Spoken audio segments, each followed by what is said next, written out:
Karena tidak semua versi iOS memiliki konfigurasi yang sama. Jadi, kita perlu mengetahui versi iOS dari sebuah perangkat agar dapat menghindari error pada saat konfigurasi yang dapat menyebabkan sistem berjalan tidak sempurna.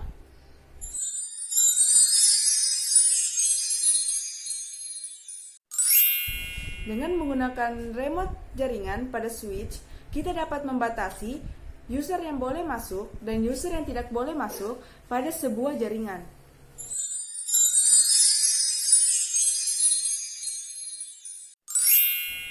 SSH lebih aman digunakan untuk remote access karena perintah dikirimkan berupa hasil enkripsi, sedangkan telnet mengirimkan perintah berupa plain text yang rawan akan spoofing.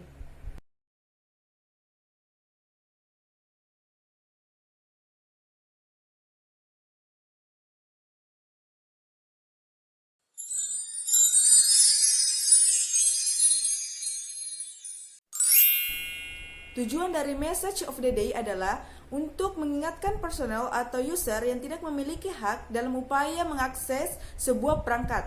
Selain itu, dapat mempercantik tampilan pada saat login.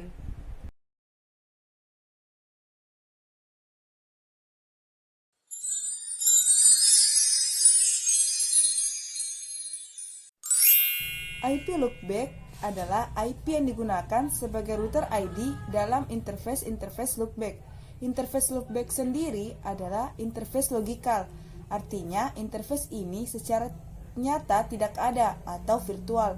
Oleh karena itu, IP loopback sangat penting digunakan dalam router OSPF. Jika router OSPF tidak menggunakan IP loopback, secara default router ID dalam sebuah router diambil dari IP tertinggi. Hal ini akan menjadi masalah ketika interface ini mati. Maka yang akan dilakukan adalah memilih DR atau BDR yang baru. Akan tetapi, jika kasus pada interface-nya mati hidup dan seterusnya, maka pemilihan DR atau DBR akan berulang-ulang dan tidak selesai, dan pertukaran LSA tidak akan terjadi, sehingga proses convergence menjadi kacau. IP loopback mengatasi permasalahan ini, karena IP loopback tidak akan down karena IP ini tidak menghubungkan ke suatu network tertentu atau interface nyata.